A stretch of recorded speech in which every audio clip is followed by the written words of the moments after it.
چراغ کو جلتا رکھیں. جلتا رکھنے سے مراد یہ ہے کہ اس کے کلام کی روشنی کو اپنے اندر سے نہ بجھائیں. ہمیں دن اور رات اس کے کلام کا دھیان ہو, ہمیں ہر لمحہ اس کے کلام کی فکر ہو, مطلب کہ ہم اس کے کلام کو ہر وقت یاد رکھیں. کچھ بھی کرنے سے پہلے سوچ لیں کہ کلام کیا کہتا ہے. زبور نویس کہتا ہے میں نے تیرے کلام کو اپنے دل میں رکھ لیا ہے تاکہ تیرے خلاف گناہ نہ کروں. یسوع مسیح کلام ہے, وہ چراغ ہے, وہ نور ہے, وہ روشنی ہے, وہ ہمیں تاریکی میں ٹھوکر کھانے سے بچا سکتا ہے. صرف وہی منجی ہے, وہی نجات ہے, اور کسی کے پاس نجات نہیں ہے. ہمیں کیسے اپنی زندگی بسر کرنی ہے؟ مالک کی راہ تکتے ہوئے, ایسے منتظر رہنا ہے جیسے وہ دروازہ پر کھڑا ہوا ہے. وہ خود مکاشفہ میں ہمیں بتاتا ہے, دیکھ میں دروازہ پر کھڑا ہوا کھٹکھٹاتا ہوں, اور جو کوئی میرے لیے دروازہ کھولتا ہے, یعنی کہ جو کوئی مستعد ہے, تیار ہے, اس کے کلام کو سن کر اس پر عمل کرنے کے لیے مستعدی کرتا ہے, سستی نہیں کرتا, کلام کو سن کر عمل کرتا ہے, کیونکہ کلام سننا جو ہے وہ ہمیں عمل کی طرف لے کر جاتا ہے. ایمان جو ہے وہ کلام کے وسیلے سے پیدا ہوتا ہے, اور ایمان ہمیں متحرک کرتا ہے عمل کرنے کے لیے.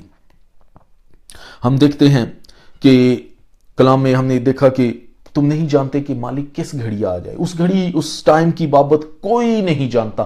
لکھا ہے رات کے دوسرے پہر یا تیسرے پہر. تیسرا پہر وہ پہر ہوتا ہے جو غنودگی کا ہوتا ہے, جس وقت بڑا دل کرتا ہے ریلیکس کرنے, لیکن وہی ٹائم ہے خدا کی قربت کو حاصل کرنے کا, منتظر رہنے کا. اگر آپ کو کسی سے پیار ہے, آپ کسی کے منتظر ہیں, تو آپ دن رات اس کا انتظار کریں گے. زبور نویس پھر مجھے یاد آ رہا ہے, زبور نویس ہم کیا پنجابی زبور میں گاتے ہیں, شام صبح دوپہرا نو میں فریاداں گزارا, سنے گا رب رونا میرا نالے سب پکارا. ہم وائز میں کیا پڑھتے ہیں, وائز بن داؤد کیا لکھتا ہے وائز کی کتاب میں, کہ صبح کو بھی اپنا بیج بو اور شام کو بھی اپنا ہاتھ ڈھیلا نہ ہونے دے, کیونکہ تو نہیں جانتا کہ ان میں سے کون سا برو مند ہوگا, یہ یا وہ, یا دونوں کے دونوں برابر برو مند ہوں گے. ہمیں ہر لمحہ اس کے لیے تیار رہنا. اکثر مالک, لکھا مالک کے آنے میں دیر بھی ہو سکتی ہے, اکثر مالک کے آنے میں, اکثر ہم بھی جب پارٹیوں میں جاتے ہیں, شادیوں میں جاتے ہیں, تو اگر گھر کے کچھ افراد گئے ہوں تو ہم دیر تک ان کا انتظار کرتے ہیں. اور ڈیفینیٹلی ایسا ہوتا ہے اکثر شادی بیاہ کی پارٹیوں میں یا اس طرح کے پروگراموں میں جب آپ جاتے ہیں ضیافتوں میں, تو واپسی ہمیشہ دیر سے ہوتی ہے, متوقع ٹائم سے ہمیشہ بہت دیر سے ہوتی ہے, لیکن واپسی ہوتی ضرور ہے. یہ نہیں کہ کوئی واپس ہی نہ آئے, واپسی ہوتی ضرور ہے. یسوع مسیح کے آنے کا بھی ٹائم کسی کو معلوم نہیں, لیکن یاد رکھیں کہ وہ دروازہ پر کھڑا ہوا کھٹکھٹاتا ہے. Any time you can hear that knock and you should be ready for that. پھر ہم دیکھتے ہیں کہ یہ تمثیل گو کہ بڑی سادگی سے یسوع مسیح نے بیان کی, لیکن اس میں بڑی سادگی سے اس کی آمد اور تیار رہنے اور کلام کو سنجیدگی سے ایکسپٹ کرنے کی تعلیم پر زور دیا گیا ہے.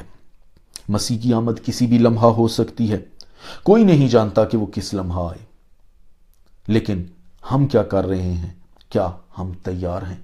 کیا ہم اس کی آمد کے لیے اس لائق طور پہ تیار ہیں جیسے وہ چاہتا ہے, یا بس ہم محض سستی اور کاہلی کر کے اپنے آپ کو خدا کی حضوری سے دور کیا؟ بھی اس کے آنے میں بہت وقت ہے. کیونکہ کلام میں کیا لکھا ہے, ہم اسکرپچرز میں کیا پڑھتے ہیں کہ بہت سے لوگ کہتے ہیں کہ ابھی اس کے آنے کا وعدہ کہاں رہا, جب سے باپ دادا سوئے ہیں تب سے سب کچھ ایسے ہی چل رہا ہے. یہ یاد رکھیں کہ وہ آئے گا, ضرور آئے گا, اور یہ اٹل ہے. جیسے نیکسٹ ہر صبح, ہر اگلے دن, ہر نیکسٹ مارننگ سورج کا طلوع ہونا ضرور ہے, یسوع مسیح کا لوٹنا ضرور ہے. لیکن ہم کس طور سے اس کے منتظر ہیں؟ کہیں ہم اس کی انتظاری میں, اس کے منتظر ہونے میں ملاوٹ تو نہیں کرے؟ کہیں ہمارے ایمان میں ملاوٹ کا عنصر تو شامل نہیں ہے؟ ورنہ یہ نہ ہو کہ ہم اپنے اجر سے رہ جائیں. اکثر میں نے دیکھا ہے کہ جو لوگ ملاوٹ کرتے ہیں وہ بڑی محنت کرتے ہیں, اچھی خالص چیز کو لے کر بڑی محنت. بے وقوفی کی انتہا یہ ہے کہ اگر وہ اتنی ہی محنت سچائی کے ساتھ خلوص پن سے کریں تو انہیں اجر بھی ملتا ہے, لیکن وہ محنت کر کے, ملاوٹ کر کے چیزیں جب بیچتے ہیں اور جب پکڑے جاتے ہیں تو وہ جتنی محنت انہوں نے اس ملاوٹ میں کی ہوتی ہے سب کا اجر ملنے کی بجائے انہیں سزا ملتی ہے. اگر ہم یسوع مسیح کو محض کھیل تماشا بنا رہے ہیں، سوشلزم کے اندر ہیں، ایک دوسرے کے سے آگے بڑھنے کی دوڑ میں ہیں، اور محض دکھاوے کے لیے یا محض ایک رسمی طور پہ، یا جیسے لوگوں کا رجحان ہے، یا جیسے رسوم چل رہی ہیں، دنیا کے حالات ہیں، اس کے مطابق دیکھا دیکھی اپنے آپ کو بڑی دعائیں کر رہے ہیں، چرچوں میں بڑے ایکٹیو ہیں، بڑے پروگرام کر رہے ہیں، چرچ چلا رہے ہیں، یا چرچوں میں روز روز جا رہے ہیں، ہر روز جا کے ایک رسم کے طور پہ بیٹھ رہے ہیں، یہ ساری محنتیں ضائع ہو جائیں گی، رہ جائیں گی۔ وہ کہے گا میرے سامنے سے دور ہو جو، میری کبھی تم سے واقفیت نہ تھی۔ یہ سارا وقت جتنا کچھ ہم کر رہے ہیں اگر صرف دکھاوے کے لیے، تو یہ سب ضائع ہو جائے گا۔ لیکن اگر سچائی کے ساتھ واقعی ہم اس کے منتظر ہیں، دیانتدار، ہوشیار، چوکس نوکر کی مانند ہیں، اس کے منتظر ہیں، ہم واقعی اس کی انتظاری میں، اس بات کے لیے کہ وہ آج ہی آ جائے گا، ہم ہر روز دعا کرتے ہیں اور اس کی حضوری میں قربت میں رہتے ہیں، ہم لوگوں تک اپروچ کرتے ہیں، لوگوں سے کلام کا بیان کرتے ہیں، تو یقیناً اس کا بہت بڑا اجر ہے۔ وہ خوش ہوگا اور ہمیں انعام دے گا، اور کمر باندھ کر وہ ہمیں اپنے ساتھ، کتنا بڑا اعزاز ہے، کھانا کھانے کو بٹھائے گا۔ یہ بہت بڑا اعزاز ہے، یہ نیور نو۔ لیکن اس سب کے لیے ضروری ہے کہ ہمیں دل سے خالص ہونے کی ضرورت ہے، اپنے ایمان کو بڑھانے کی ضرورت ہے، اور اس کے منتظر رہنے کی ضرورت ہے۔ میں صبر دے نال آس رکھ کے یہوہ دی کردہ سا انتظار ایمان کے اندر، یہ امید ہے، یہ ہوپ ہے، وہ آنے والا ہے۔ لیکن سوال اپنے آپ سے پوچھیں کہ ہم کس حد تک اس کی آمد کے لیے تیار ہیں۔ آئیے اپنے سروں کو جھکائیں، اپنی آنکھیں بند کریں۔ میں چاہوں گا کہ آپ لوگوں کے لیے، سننے والوں، دیکھنے والوں کے لیے، اور جو بعد میں اس پروگرام کو سنیں گے، دیکھیں گے، ان کے لیے دعا کروں، اور اس کلام کے وسیلہ سے خدا ہمیں برکت دے۔ اپنی آنکھیں بند کریں گے۔ ہاللیلویہ، گلوری ٹو جیسس، ہاللیلویہ، ہاللیلویہ۔ ہمارے نہایت ہی مہربان، بزرگ، جلالی، وفادار، لا تبدیل آسمانی پتا، تیرا شکر، تیری تعریف، تمجید، ستائش، مدح، سرائی، حمد اور جے کار کرتے ہوئے تیری پاک حضوری میں زمین تک جھک کر تجھے سجدہ کرتا ہوں، اور تیرے نام کو مبارک کہتا ہوں۔ اقرار کرتا ہوں اپنی ہی ذات میں خاک اور راکھ ہوں، لیکن جو کچھ بھی ہوں تیرے فضل سے ہوں۔ تیری فضل کا سہارا لے کر تیرے منہ کے کلمہ کو، تیرے کلام کو، یسوع مسیح کو اپنی زندگی میں اہمیت دیتا ہوں۔ تیرے روح القدس کی رہنمائی اور تیرے پاک فرشتگان کی باڑ کو اور تیرے روح القدس کی آگ کو چاہتا ہوں۔ خدا اس وقت جتنے لوگ اس جگہ پر یہ کلام سن رہے ہیں، اس کو دیکھ رہے ہیں، میں ان کے لیے سلامتی کی دعائیں خیر چاہتا ہوں۔ ان کے ایمان کو بڑھا، ان کی کم اعتقادی کا تو علاج کر۔ ہم تجھ پر اعتقاد رکھتے ہیں، کیونکہ ہمیشہ کی زندگی اور سچائی تیرے پاس ہے۔ تو سچائی کا منبع ہے، تو نور ہے، تو نجات ہے، تو قوت ہے۔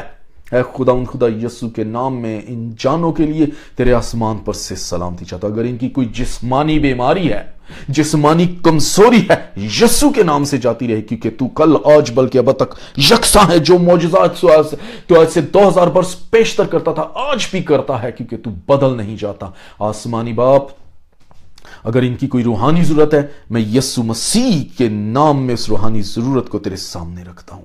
آسمانی پتا، یسوع مسیح کے نام میں ان لوگوں کی اگر کوئی کاروباری مالی مشکلات ہیں، یسوع کے نام میں ان تمام رکاوٹوں کو دور کر کے ان کی آسودگی اور بحالی کا اعلان کرتا ہوں۔ اگر خاندانی رکاوٹیں ہیں، خاندانوں میں خدا بکھراؤ ہے، یسوع کے نام میں خاندانوں کی محبت کو یسوع کے الہی نام میں، قدرت میں، اس کے لہو کی قدرت میں دوبارہ یکجا کرتا ہوں۔